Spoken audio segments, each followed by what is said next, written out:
Can we differentiate between two levels or forms of art? Can we draw a clearly definable line between high art and low art, or between elite culture and pop culture? Really, the question we're asking is, what is the value of art? Where do the objects that surround me fit into the equation? Am I a collector of fine art or of kitsch? What does my collection say about me? Am I a member of the knowledgeable elite or the accepting masses? Jacques Ellul, in his essay Remarks on Technology and Art, notes the transitory nature of art in his statement that we may merely copy what we have inherited and try to preserve the advantages of old society, but this is doomed to failure and can only give rise to an art patently ill-fitted to our social reality. Walter Benjamin would say that it is embedded in the fabric of tradition. His point is that not only does art change over time, but that it must change with the times. It's not static or fixed in time. It must adapt and change as society adapts and changes, and clearly it has. Throughout the various periods of artistic change, there has been an associated societal change, with changes in religion, philosophy, economy, politics, science, technology. There is change from the ancient, medieval, Renaissance, Romance to the modern movements, which include transitions from futurism, modernism, constructivism, and postmodernism. Ellul advises artists that they must see a world with a new eye. They must acknowledge the need to create without recourse to the old certainties, to supposedly immutable techniques.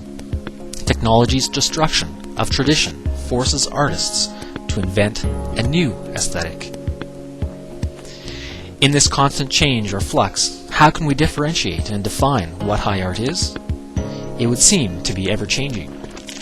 Further, Ellul's description of modern art as being an exact syntax in a delimited space not only helps set the limits of art, but also defines it in terms of language, a way of communicating, a syntax, thrusting us not into the world of aesthetic analysis, but into the world of semiotics and signification.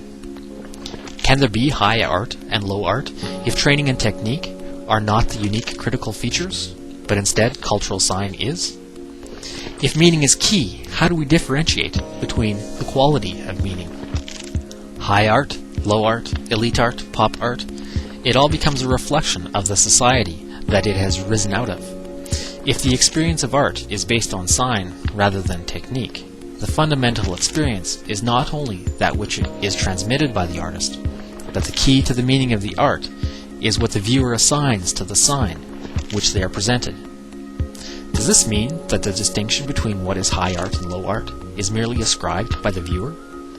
This leads us to a case in which each viewer may make a different determination as to the value of the art based on their individual experience. Is this what led Habermas to view the postmodernism movement as neoconservatism? Eagleton and Norris, apolitical and fatalistic? Jameson, pastiche, blank parody? The cultural logic of late capitalism focused on consumerism? Bauman, a subversive force that acts as a sort of intellectual and emotional antifreeze? It seems that there is great disagreement on what the meaning of the sum of art is, yet alone what the value of its parts are. And what of the point of mass production? As the world moved from craftsmanship to mass production, Ellul speaks of everyday objects that are mass-produced being divorced from the human hand, and Benjamin speaks of the loss of aura, uniqueness, authenticity, permanence. The mass-produced object is a product of technology, and the unique object is perceived, in its uniqueness and individual origin, as art. Does value lie in quantity? But art is embedded within what Ellul calls the technological system. It's always a product of technology, be it an original or a reproduction. The key is the production, the reflection of the human hand. Both the process and the product carry the meaning and the value ascribed to it by the human hand, regardless of the number.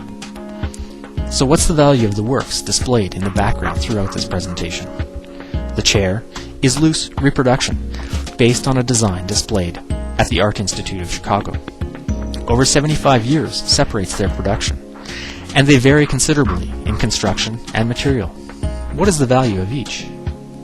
The paintings are unsigned, untitled, undated works purchased at a second-hand store in eastern Russia. Were they mass-produced for tourist consumption, or reflective studies of the master's form, color, composition, technique? Were the choices made those of the artist, or was there a strong guiding hand? What is reflected of the artist in the product? What is reflected of the society in which they're produced? What value do they hold for me, the viewer?